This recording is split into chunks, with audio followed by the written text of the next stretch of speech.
Yo, what up, guys? Welcome to Faded Town, the number one Pokemon podcast in the world. These are facts. If you don't know that already, you're not subscribed, you're not watching, so what's your problem here, guys? Look that stuff up in a book, Google it, Pokestats it, whatever you gotta do. But we're number one, guys, and as always, we're back on Fridays with our one-on-ones, and we get the best guests. It doesn't change. It's always the same. And this week's no different. We got the young gun coming up from seniors and just killing it. Isaiah Bradner, dude, what's going on? What up, guys? Not much. Just chilling. Glad to have the chance to be on the podcast today. Dude, I'm glad to have you. I kind of want to just jump into it. Sure. When did you start playing this game? Okay, so I started playing, I think it's been 3.5 years now. I started playing some of my, not too long ago. Just 3.5 years, I think. Nice. Maybe 4.5 now? I think it might be 4.5. I played 3 years in seniors. So 4.5 years actually. Wow. But did you play any games before this, or did you how did you even pick up Pokemon cards? Yeah, so I had never played any games before this. I always loved strategy games when I was a kid. There was always something I really liked to do, but I had never played any card games or anything like that. So some of my friends actually, they had some of the cards, and they were telling me how it was this cool game that you could play with math and strategy. And before this point, I always thought it was ridiculous. Why would you buy Pokemon cards? They're so useless. They look cute, but they're not going to do anything, right? They didn't seem worth my time. But then once they taught me the game, I actually thought it was super cool. So went to my dad. I was like, hey, I think this would be a bunch of fun. And then he was like, all right, son, you can get some cards. So I got some cards. And then from there, I really liked the game, so I got more into it. I started playing LPTCGO. I started watching a lot of old videos. I watched the Nationals in 2015. Was one of the first videos that I watched. And then I copied a deck pretty much from there, brought it to a cities. I had fun there. My dad took me to my first regionals in Philadelphia. I did pretty well at that tournament, and then from there I just kept going, and I got here. That's what's up. Because how old are you right now? 18? 15 actually. 15. Yes, sir. Dude, what am I thinking? 18. So what grade are you in? Okay, so I was in 10th grade. Or I'm in 10th grade, I guess, but the year's canceled. So correct. whatever you want that to be. What? Did you guys hear? Where are you from right now? Or where are you from? Where do you live? We go to Virginia. Virginia, because I know some Ohio or whatever is making everybody redo their school year. Yeah, I actually have no idea how that's gonna work. Let's just go to 11th. Let's move on, boys. We ain't got time for this. But yeah, with you being so young, it's really cool that you went to your dad and he was just like, all right, let's go all in on this. Did you play sports and stuff before this, or? Yeah, so before this I played soccer in middle school, and I used to play soccer a long time for rec, and then I actually did for a few years I did drama, being in plays. Okay.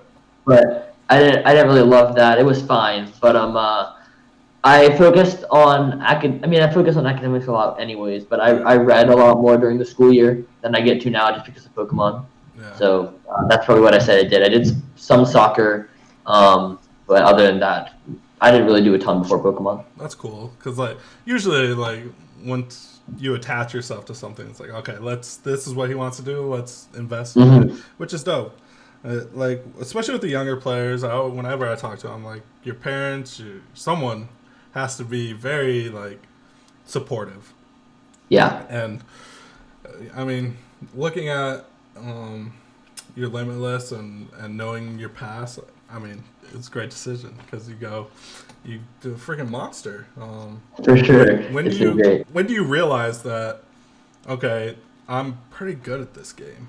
You said you went to Philadelphia regionals, and then so Philly was my first tournament. I got top 4 at Philly. Oh, so really? my first I did pretty well. Top 4 is pretty good. It was pretty crazy because at my first tournament, I actually hit John Ang Okay. in top 8. And so being a new senior, actually, John was sort of an idol for me because Okay. I had seen him at some local tournaments. I talked to him a bit, and I kind of looked up to him as he was a really top player who consistently did well and was really respected. So beating him in top 8 there was kind of like, it was kind of surreal, you know? Like, I hit this player who I really looked up to, and then I was able to beat him in my first tournament back, or my first tournament in the game, sorry. And that was pretty crazy. But yeah, my first 4 tournaments, I think, so we're top 4, top 16, second, and win. Were my first 4 regional championships. So I started off, on a real hot streak my first year, and I think that got me in a great spot because after I started off really well, then I kind of got to, like, people knew my name, so I kind of got to talk to a lot more top seniors, and that let me, you know, talking with them more and more got me better in the discussion. I got to play with better players, and I got to become better at the game. So right. I thought I was decent at the game, you know, from the beginning. I thought it had potential to be really good, put a lot of time into it. But I think that one of the things that helped me become a lot better was at the start of my second year, Alex Hill, I talked to him at Europe, and he reached out to me and my dad, and he said he'd love to play with me. So he became kind of a mentor to me. We talked a ton throughout my second year playing. I would play with him a lot. We would discuss decks a lot. So me and him talked a lot, and I think that really helped me get better at the game. He would, it was kind of like coaching. I never paid him anything, but it was kind of like that. He really helped me become a better player. So I have a lot to thank him in that regard. And then from there, that was kind of my second year playing. I talked with him, continued to do pretty well at events. I was top 16 seniors. I top cut ICs in different places, and then won Memphis regionals. But my biggest performance that year was NAIC. I finished second with Buzzwole, and NAIC has always been kind of a dream for me, even from there, right? Like, that's the biggest tournament of the year. It has a ton of prestige. There's lots of arguments on whether NAIC or Worlds are harder to win. Obviously, different divisions, but yeah, I mean, that's always gonna be a thing with you. It's like, yeah, but it doesn't matter. Like, but yeah. So that was kind of a crazy experience getting second there, and then going into Worlds with that kind of hype. Especially because at the end of my second year, I got sponsored by ARG. I won the ARG's invitational event, and then got sponsored, which also got my name out there a lot. People knew that I was one of the top seniors, which is great. And then going into my third year, I think, is where I really became. Alex helped me a lot, but I became I became a lot better. Obviously, you get better every year, right? That's what you should do as a player. So, yeah, I became better in my third year, of course. This is where me and one of my best friends, Rowan Stave, now, we actually started pretty much dominating the division. We worked together. We started working together at Portland of last year, and we worked together throughout the rest of the year. And me and him, and then Lucas Zing worked with us as well. Us three, we formed a trio, and we would test a lot. We'd meet up at events. We'd pretty much play the same deck for almost every event.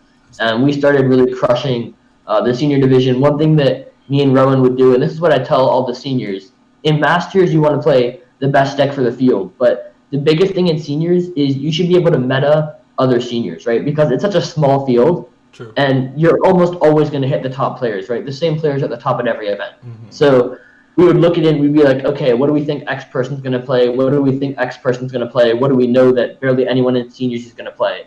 And then we would make our deck decision largely based off that. So we would try to meta all the events as opposed to just finding the strongest deck, if that makes any sense. Yeah, that does. Like, we talk about that a lot. Most of the people I have on here are masters, but when they age up, I always ask that question: is like, what's the biggest difference you feel like going into it? And that makes a lot of sense. Where your field is a lot smaller. What are you pushing like 80, 100 people every tournament? Yeah, it's pretty small. But I mean, we still take this, but yeah, I mean, I feel like you hooked up with those two people and you guys figured out the right way to take that seniors. Okay, this is the formula, and we cruise. These are the winning. This is how we win. That's dope. Yep, it works pretty well. And another thing was, like, keeping with that formula, we tried to well, we didn't do this on purpose, but one thing that we did was we kind of did. We tried to switch up our decks pretty frequently. So we barely. I don't know. I think we maybe repeated one deck last year. We tried to switch it up every event so that if people tried to meta for us, then we'd be playing something completely different, That's which really brought a surprise factor.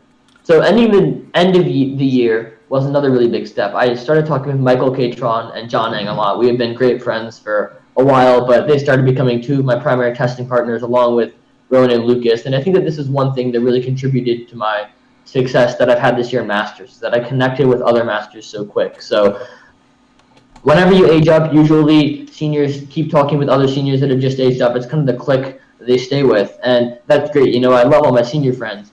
But when you're aging up in Masters, it's a whole other different level, right? You want to be with people who have the experience and who have been in this situation before. So I started testing with John Ang and Michael Catron a lot. I stayed with them two and Joey Rudiger for the week before NAIC at Origins, so had a ton of fun there. As well as that, I also hung out at the Airbnb where a ton of my good friends are staying. There was international players, Stefan Ivanov, Bert Walters, Henry Brand, Joao, Pedro are some of the international players that were there. And then a bunch of my good friends, Will Jenkins, Justin McCarr was there, Grant Manley, Justin Kulas, Rahul Reddy. So it was just a huge kind of testing hub where I would go pretty much for the last week of Origins. So what we did was we stayed for NAIC 2 weeks. We stayed the first week at the Origins Airbnb, or at the Airbnb, and then we went to Origins, did the special event, did all the League Cups, because a bunch of us had a problem. We didn't have any League Cups in our local area, so we had to go there to get them. And then after Origins, there was only one break between there and NAIC, so instead of taking a flight back, I just stayed there with the guys and hung out, really tested a lot that week. So that was where I really made a connection with some of those guys, and that obviously turned out well. Me and Stefan both won NAIC with the Thor Dugong checkmate deck, so that was pretty surreal. Just putting so much. Oh, and Rowan also got top 4 at the same deck, so tons of success. We, putting all that time into it, trying to find the perfect 60, and then really finding a deck that could do something like that. That was really great, and that kind of connected into Worlds. I connected with some of those same people at Worlds. Justin McCarry, Will Jenkins in particular, and Justin Kulas. I really tested with them a lot at Worlds, and that kind of came into this year. They've been pretty much a part of my main testing group, along with a few others who have kept going this year. So that has been really great. Just being connected with Masters so fast, I think, is probably the biggest thing, like I mentioned earlier. Just having a lot of connections where you have people you can test with, you have people you can theory run with to try to find the best decks. And then along with that, I've still stayed connected with the international people that I stay with at Airbnb. I talk with them before internationals. We've met up on a few occasions. So I think that was one of the biggest things for me in my transition to Masters, was actually that week at Origins where I was able to see everyone and talk to everyone. So looking back, that was a pretty great decision to stay there, and obviously it paid off again with an NAIC win. So yeah, it's crazy. As you said, go ahead, sorry. No, you're fine. All I was saying is, like, when you look back at that week, which obviously was a big week for you, it's crazy because, like, the same thing kind of happened with me, but obviously, like, I didn't win the tournament. But when you like, I stayed in the room with Raul and Sam Chen and all them, and it's like the type of testing that happens in that environment is like tenfolds. Like, it's so much different. It's like a whole different experience. You're like, I might have played like 4 or 5 games, like. I was like, those 4 or 5 games were 100 times better than any testing I've ever done. Exactly. It does not matter. Like I remember sitting in the room, and there's like freaking Justin McCarty, Sam Chen, everyone, like Rule. Everyone's watching 2 people play this matchup of Baby Blowns, because all those idiots jumped on the Baby Blowns. I remember that. But there's just 2 of us, and you're just watching everyone just diagnose how this deck works, and it's like, oh, this is how you learn how to play the game. Like it's crazy. Like, the mindset is so much different from like just testing, especially if like you're not like a high level player and you're just testing with your locals and stuff. It's like, if you ever get yourself in a situation where you can test with people like this and see how it's done, it's like it'll blow your mind. It'll blow your mind. Yeah. You're like, oh, what have I been doing for like the last year? Like, this is how you test. Like, because it's crazy, and like it all comes like networking is great. Like the same way it helps you get so much better.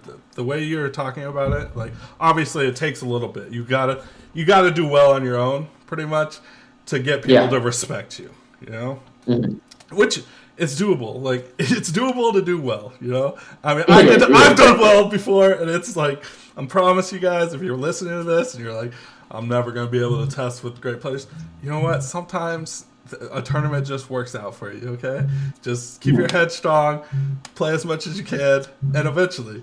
But to be at the level like friggin' Isaiah and these people, it's like they find you guys find this formula, you know, where you guys, especially now in today's age of playing, it's become like little pockets of people working together and doing really well.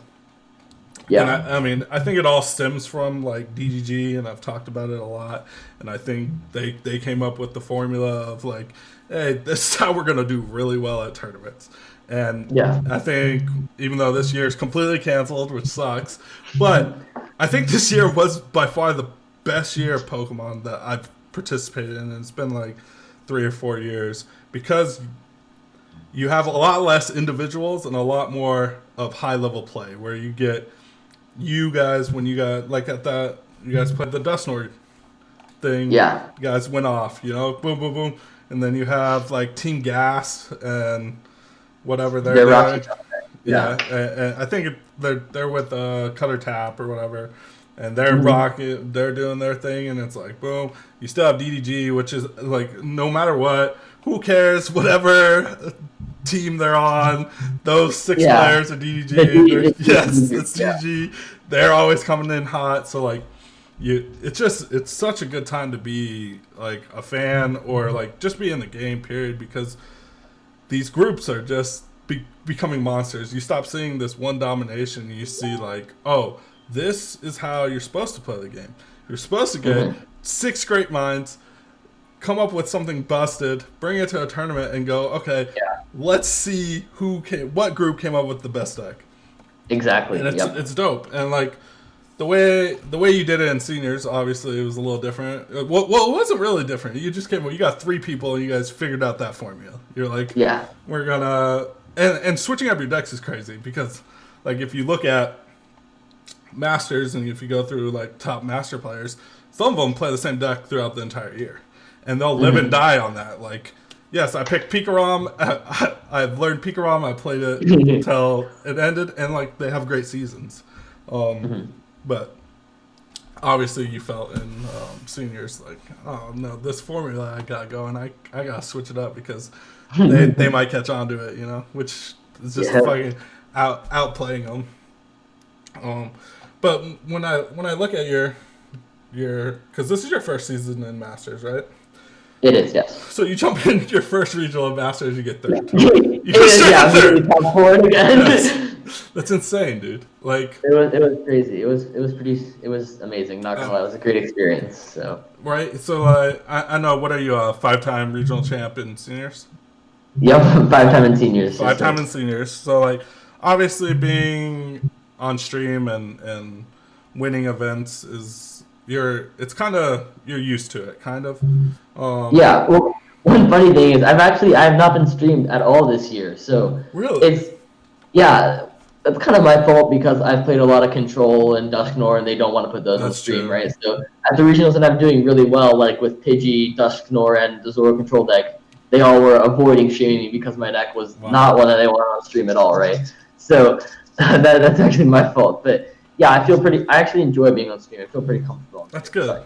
And especially, like, you've been in the situations where you're in a top 8, you know, this isn't it. Like, I talked to a lot of people that's, like, they've made, like, 2 top 8s or whatever, and it's like, okay, I made this top 8, I'm happy to be here, but, like, I feel like you're an aged-up senior that's like, you know what, top 8 isn't good enough, you know? I know once I get to top 8, I can win this tournament. And like having that mindset coming into Masters is like, I think it's such a big advantage.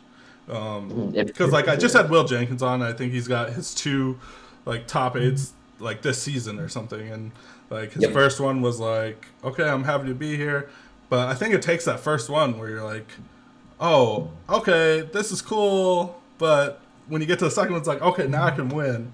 And like with you with 5 regionals, you're jumping straight into Masters going, what up, guys? What up? Yeah, you want more. You know, you don't just want that top 8. Like that's the first threshold, but then once you get there, you gotta keep looking forward. You know, that can be the goal. Right. That's one thing that I talk about, or that I've talked about a lot with a bunch of different players, is that kind of going off your idea of, you know, being happy with top 8. It's like going into tournaments. A lot of times there are 2 types of decks you can play. You can play the safe deck, or you can play the riskier deck, right? Mm-hmm. And there's the safe deck that is almost always going to guarantee you a day 2, guarantee you a 32, or you have the deck that you think is better but is riskier, right? You might not. You have a chance to do really bad, but you also have a chance to go and win the tournament. So I think that's one factor. I always like to pick the deck that has a better chance at winning the tournament. I always feel like if you go in with the mindset, I just want to get top 32 to secure my stipend or whatever, that always just doesn't make sense to me, right? Like, why would you go to a tournament and then be happy with a mediocre finish, right? You want to be playing for the championship. You want to be putting it all on the line. You don't just want to be playing a safe pick. Yeah, I think for you, like, I agree 100% with you, because you're gonna get your points. Like that, like you already know going into the season you're gonna get your points. You know, so yeah, you want to win the tournament, and like I think I talked to Justin about this on the thing. It's like he agrees. He agrees because like you not, and I think Will even chimed in on this when it comes down to like meta. When you're thinking about meta, like your average player should meta forecast for the field. Like, okay, how do I beat the field? Where like people that are at your level and Justin's and Will's, you always keep in the back of your mind, like, okay, what is DDG gonna play? Because if you're gonna win the tournament, you have to beat them. And like that's great. I think like that's when you get to a certain level, like, yes, you should be there. But like for people like me and like your average player, it's like that pick that's average that you think, okay, I'll get day 2 with. Probably go with that, boys. Probably go with that. Yeah, if you're someone that, you know, that's and that's not talking about people who do that, right? If you're someone who like wants the day 2, and that's like what you're going for, then you can go for that. Go for that deck. If there's someone who actually needs the points for a Worlds, and of course you go with the safer pick. I was talking on if there are some top players who actually have the mindset that are like, I'm just going to take my points, go for the stipend, and then try to secure that. Yes, I agree with you on that then. Like, if you are in this upper echelon to players and you're going the safe route, I don't know about you, man. Maybe don't come on my podcast, please. But like, oh, that's super safe. I don't know. I think being the way you're doing it, I think that's right. Like, and like if you look at your results, how many regionals have been? Have you placed at every regional? 1, 2, 3, 4. There's been 5. Yeah, so I've been to 6. I think I've been to 6 regionals. Day 2, 5, and 64 the other one. Okay. So yeah, you've topped 32 5 at least. At least top 32. Yeah, I got top 8 at 2 of them. So close with the others, but you know what can you do? And then I got top 128 at Melbourne, Australia this year. That's sick. So you get 3rd at Atlantic. Like that puts you on like the super radar now, right? You go. Yeah. Like, I'm sure everyone knew you. You're a 5-time regional champ in seniors. They know, okay, he's coming up. But like, to be honest, a lot of seniors have done well and come up. It's like, okay, and their first year it's okay. It's usually not this. This is pretty good, dude. I'm not like it's really, your story is very crazy, to be honest, for someone that never played a card game. Like, get this in your head, guys. Never played a card game, picks up these cards, one first tournament, gets top 4 seniors, and then just kills it for the next 3 years. Gets top 3 at his first Masters tournament. Like, what it like?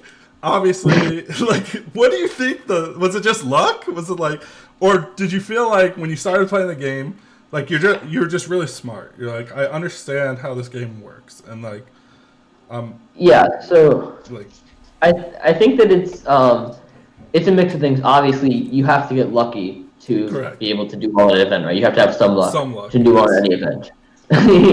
But I think that one big part of it is, this is something that I've always preached when they ask me, like, how, and NEST, they ask me this kind of the same question, like, what would you tell people who want to do what you do? And my answer to this question has always been that I try to play a lot of Pokemon, right? During the Pokemon season, I try to play as much as I can. I'll get home from school, get my homework done as fast as possible, and then I'll just play Pokemon for as long as I can. And I think that that's one big thing. That's one reason I did well at AC, right? I just played a lot of Pokemon. I felt super prepared for the event.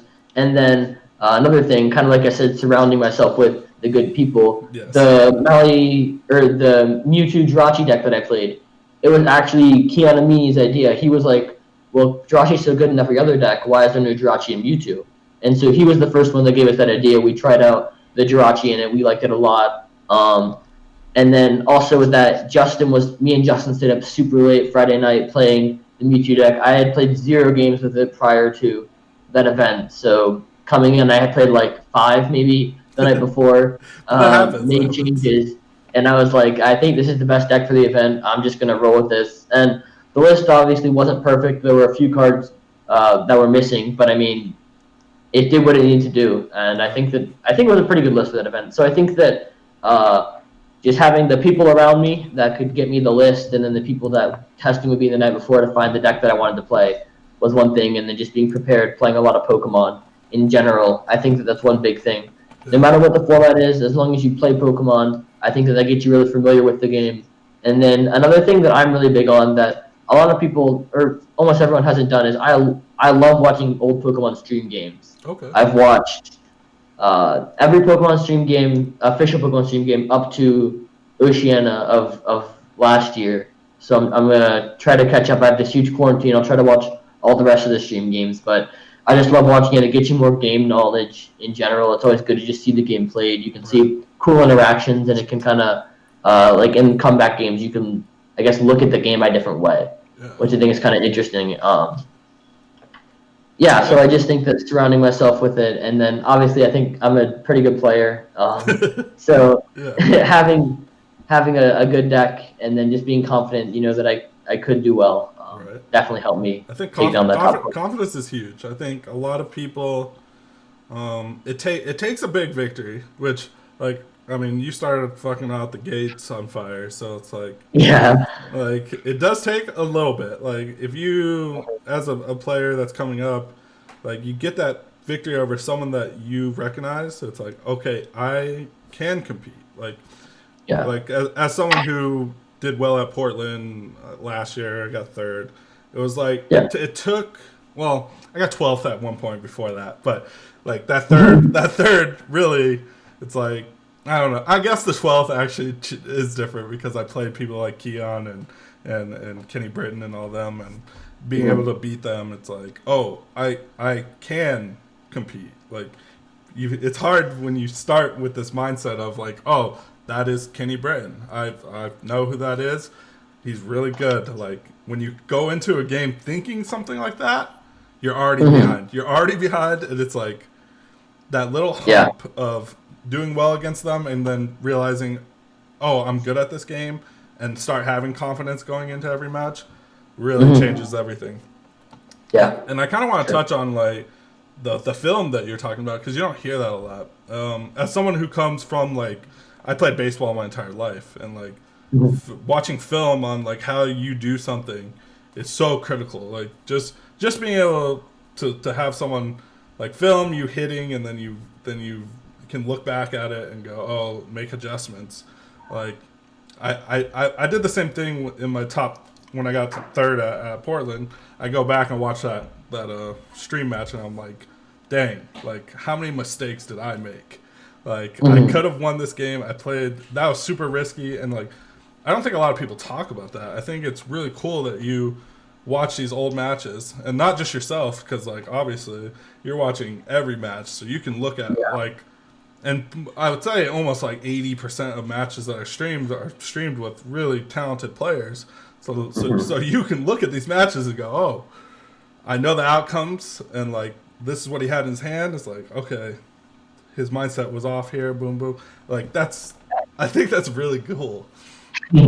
Like, thank you. Yeah, like because like people don't ever talk about taking in like streams, but when I did it, it was like, oh, I've learned so much from rewatching my gameplay. Like when I got top 3, I was like, damn, I'm a monster. Then I rewatch it, I'm like, damn.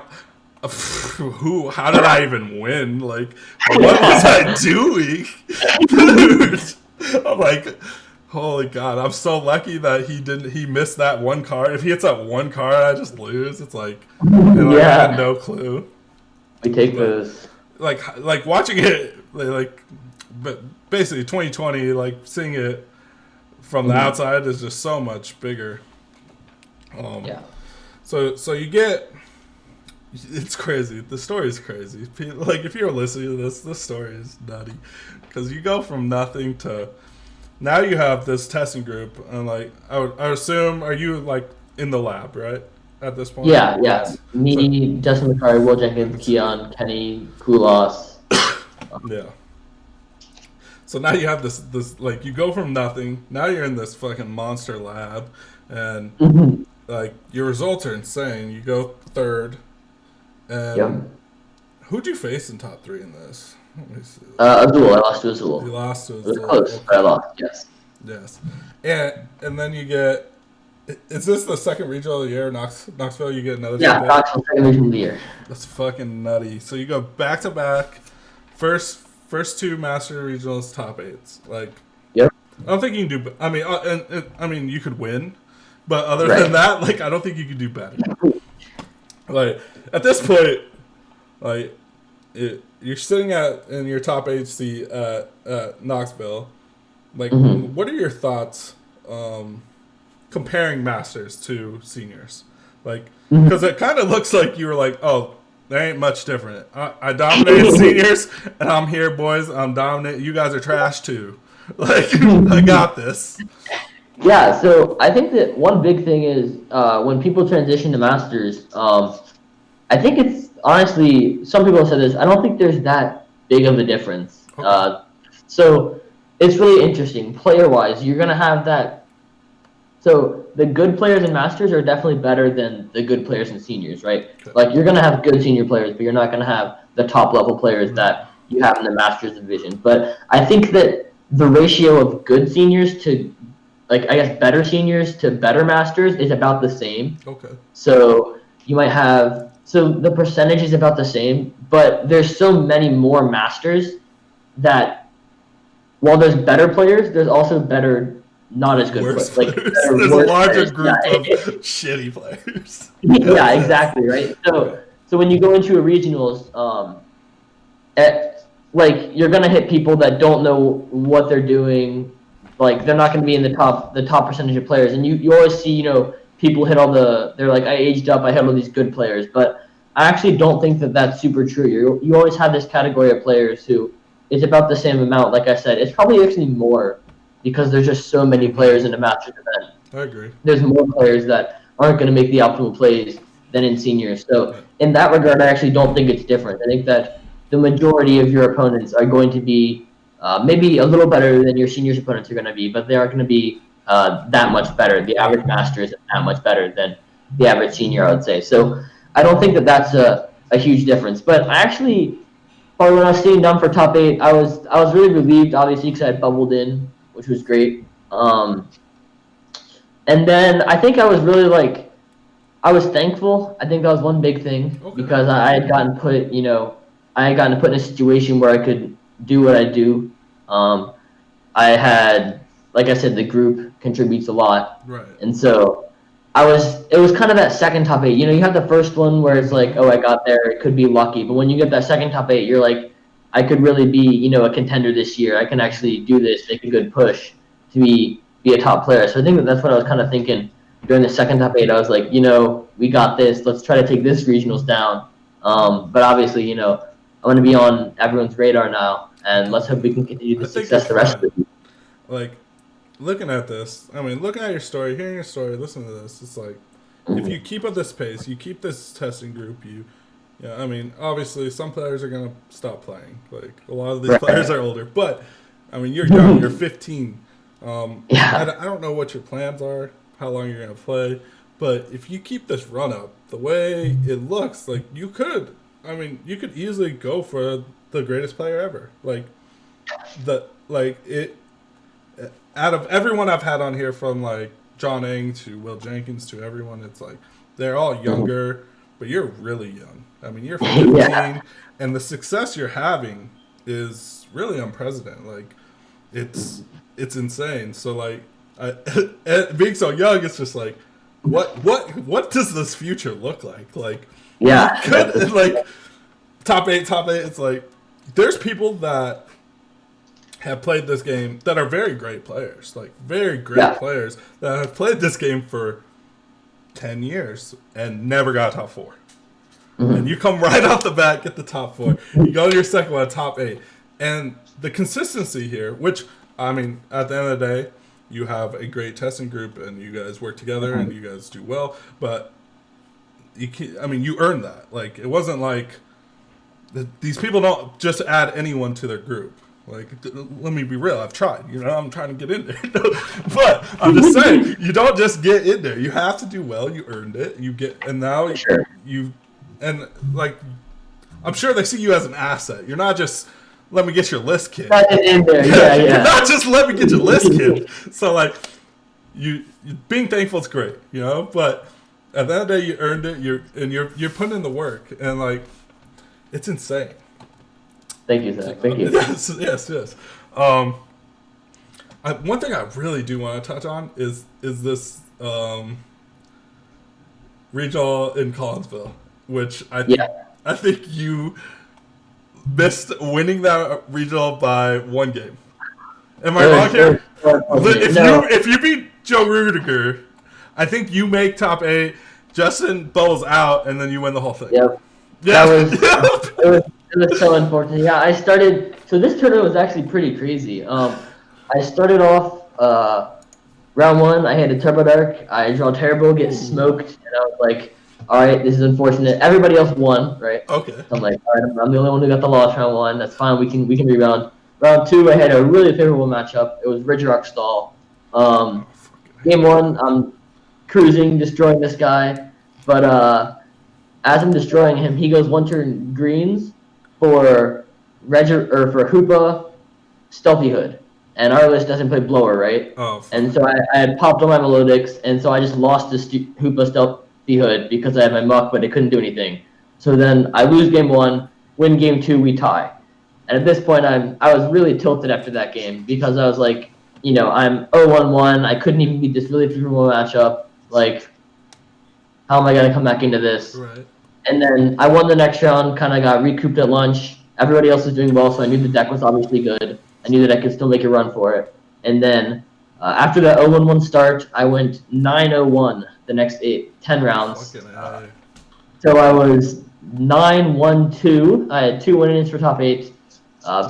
Barely lost to Mahone in game 3, and then also lost to Joey Rudiger, in game 3. I won. Both of those went to game 3, so I had a game in both of those. But then, ended up losing both of those, just barely missing the top 8. Which, like you said, that was just being so close to possibly, winning the event. I would have bubbled in over Justin. I felt really confident with the deck. Going into day 2, I actually felt decently confident that I would top 8. I felt like I had really good matchups all around. I was feeling like the deck was rolling really well, so I was super confident there. And then just being so close again, but missing. It was quite unfortunate. But I was glad that obviously Justin was able to take it down with the deck. Right. So showed the strength of it.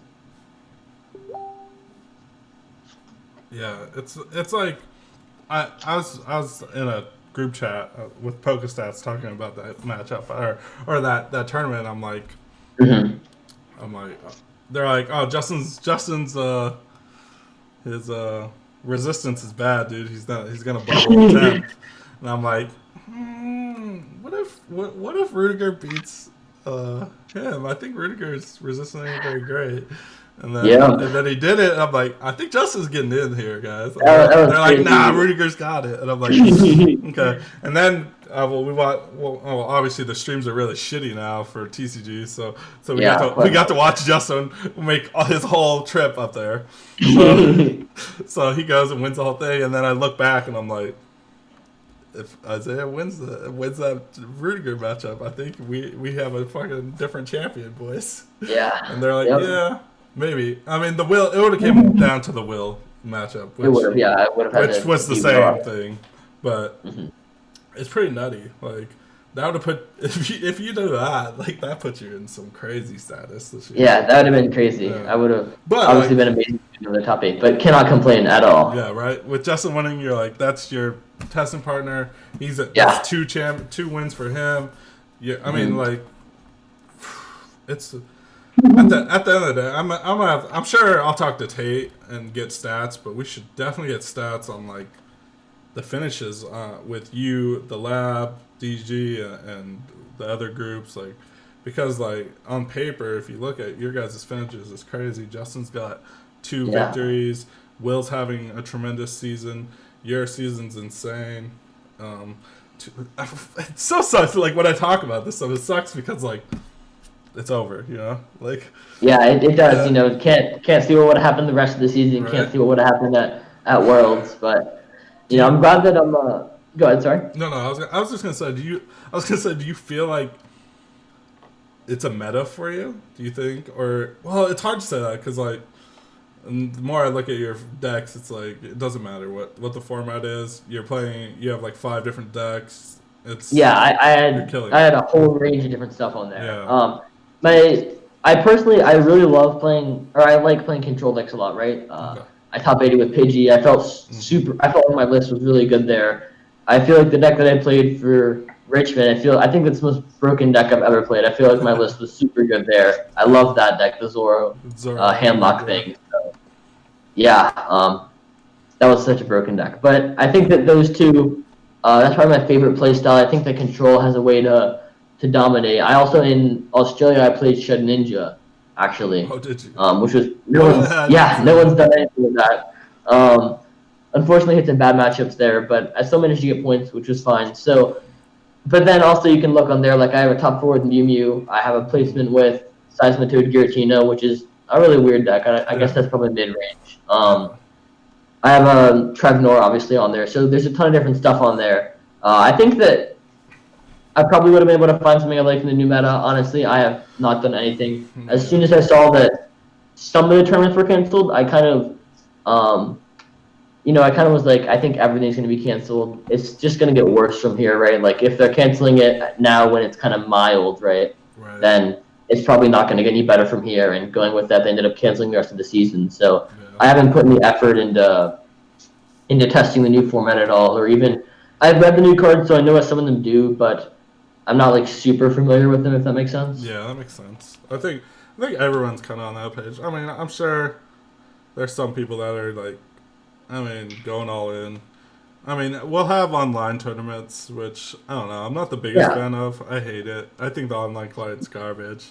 And yeah, it's not amazing. Like, and the Limitless tournament this weekend. Shout out for that. Everyone should go and play that tournament if you want to. Right. It's great for them. They're doing it for the community, but for me, I'm not personally going to play in it just because it's so much time, right? Like, I have to wake up somewhat early at 8 a.m., and then I think it's going to be, I've heard a different amount of rounds, but it's going to be a ton of single rounds. And with so many players, I hope Limitless can run it well, but I think it's going to be crazy hard for them to run it efficiently. And so I don't want to spend an entire weekend doing that when I could be out hanging with my family, calling my friends, doing stuff like that, right? So exactly. Anything except for.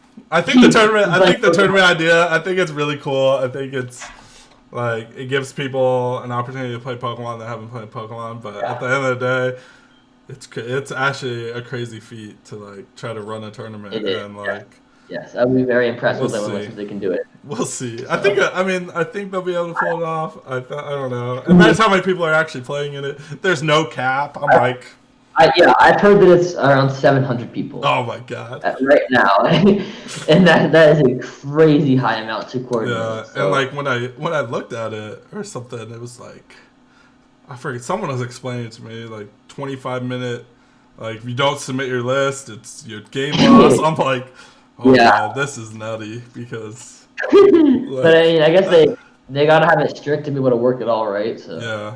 Plus hopefully that like works for them. PTCDO matches are like more than 25 minutes. Like I could just it could be Exactly. That's bad. going to be interesting for sure. Like you can't play control at all, right? Or is it just a draw? No, it becomes like a Yeah, double game there's no loss. draw. If you loss, it's a double game loss. Double game Yeah. loss. I can't play control. A Rangeroo's just got banned. All that stuff's banned. Like we turbo decking for sure. Welders everywhere. Gotta well done, meta. 100%. Like you don't have a choice. I don't think. But No, yeah, you got. It'd be pretty interesting to bring control. Yeah. Sorry, go ahead. no, it's cool. And like it gives a lot of like content creators like myself to be able to look at something like and be able to talk about it. Because right now, like on my podcast, I'm talking about Animal Crossing and what Gatorade's the best flavor. I'm like, guys, I don't know what we're gonna talk about this week, but I think our last episode we talked. I don't even know. We're just making stuff up at this point. But like, it's fun. I don't know. It's crazy. Yeah. Like having a pandemic, especially living through one. It's like everything shutting down and like not having Pokemon. I mean, and then the one thing I don't like is like when people on Facebook are just like, I can't believe you care about what's happening in the Pokemon world. I'm like, dude, sorry. Yeah. That's like, sorry, my bad. This is something I've done for like 3 years. And like, sorry if I make a comment about how I'm kind of sad that I don't get to go to NAIC this year. Exactly. There's a bigger picture. I know the bigger picture's there, but like, I'm in my own bubble. Right? I agree that like it's it's the right decision, but it's still sad to have it officially said that there won't be an NAIC this year, there won't be a Worlds this year, and I sympathize with everyone who has those things. Right. And yeah, I can't blame anyone.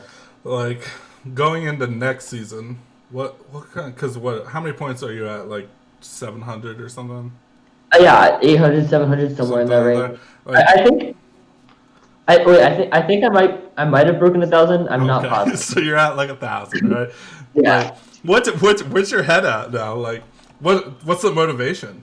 If you already have your invite, like, what's it? You're in the top 16 race, right? Is that just it at that point? I don't know. So I think it's gonna be interesting.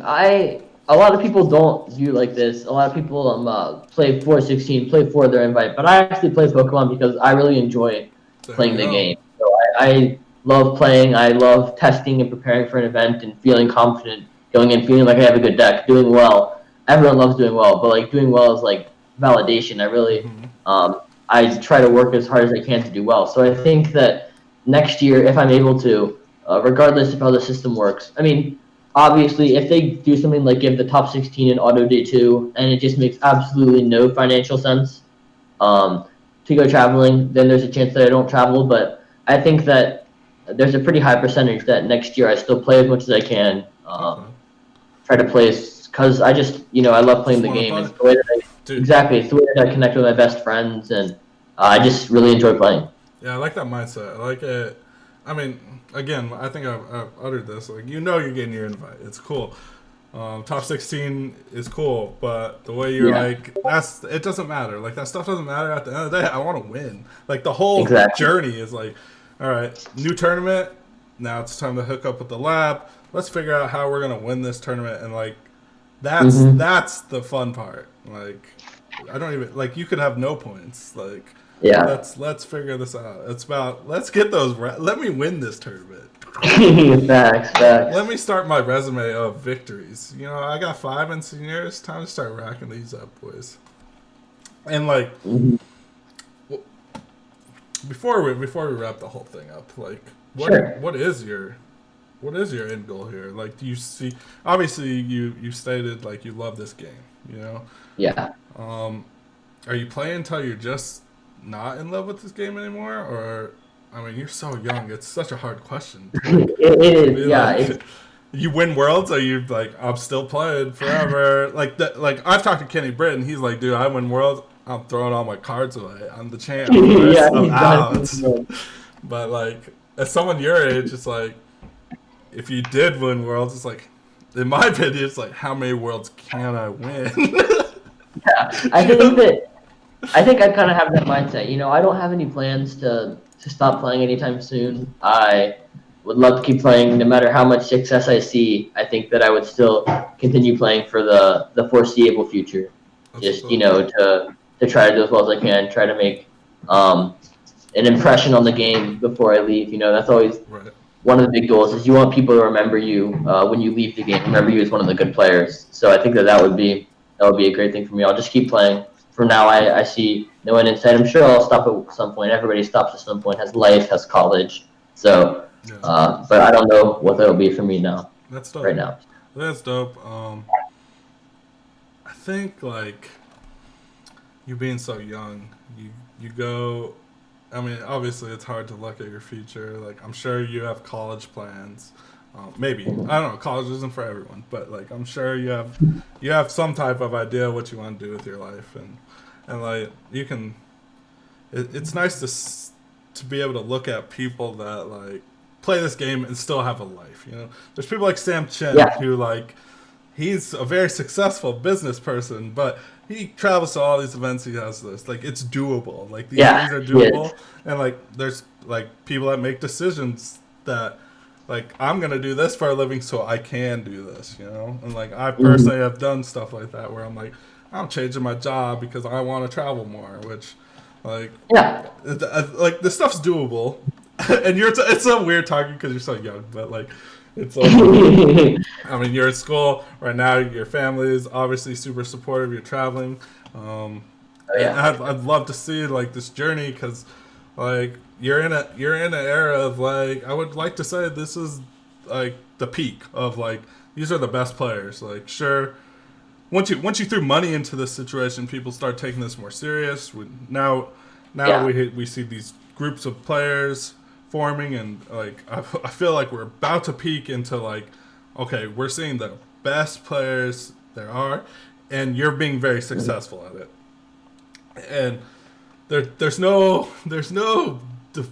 denying it. Like your future's bright as long as you keep this up, and you keep this group of players. And I think relationships are real a big key of this. And I mean, you've touched on it.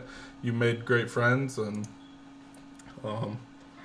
it's sick, dude. I want people to watch this. I want them to hear your story. So when we do finally get to play Pokemon again, they watch a stream and they're like, dude, that's Isaiah Bradner. That fool's like a prodigy. He literally started from nothing. Now he's killing it. He's got this going, and it's like it's dope. And they'll watch this journey of this player that.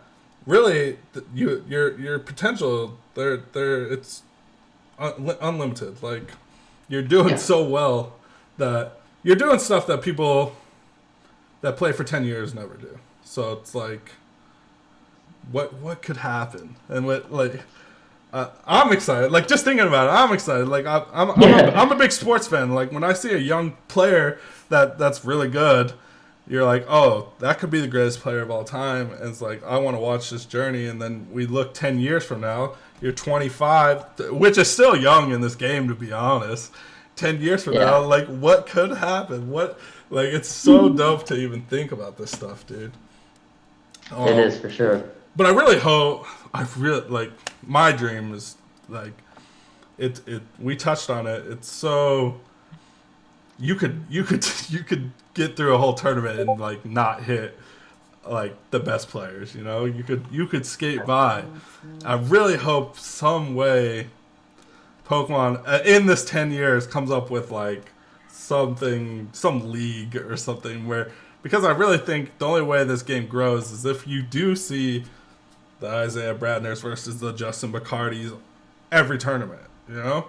Like it's cool to watch a tournament, but it's not cool to watch Isaiah Bradner beat up Zach Everest. Like, no way he beat him, dude. I would have never guessed. You know, That's crazy. that's crazy. But like, eventually, I don't know. Actually, it's probably not gonna happen. But like, I think that's what really builds resumes is when you start like, big tournaments like NAIC. Let's get a good top 8. Let's see Isaiah Bradner versus Tord. Like when you start taking out people, boom. It's like I think you get to that point where it's like I just want to play these good players. I want to beat them, put them on my resume, boys. Crush that kid, crushed him. Like let's do this. You're young, you're talented. You got a bright future for you. Where can people follow you? So I am on Twitter at Isaiah Bradner. So follow me on Twitter, and I think that's all I have. I'm on Facebook, but other than that, just Twitter. And then I do coaching. Obviously, okay. I don't expect anyone to want coaching during this pandemic, where there's not really a big reason to coach on. But yeah, some people do want coaching now. Do. But whenever this is over, if you want coaching, I'm pretty cheap in comparative to other coaches. So if you ever want that, just send me a message. Yeah, DM them on Twitter. You have any sponsors, shout outs you want to do? Shout out to my sponsor, Matt Bradner, for allowing me to go to all these events. And then past that, just shout out to my Pokemon boys, my fam, Justin, Will, Keon, Kenny, Kulas, Michael Bergerac, Michael Catron, John Ang, everyone who has really helped me along my journey. There's way too many people to name. I've named a bunch of people on this podcast already, so shout out to everyone that I've talked with. And then, I think that's pretty much it. Just shout out to my family for being supportive, and letting me do all this. Dope, dude. Well, that's all I got for you. That's all we got for this week. If you're not subscribed after this story, I mean, come on, guys. It doesn't get much better than this. Definitely hit the subscribe button.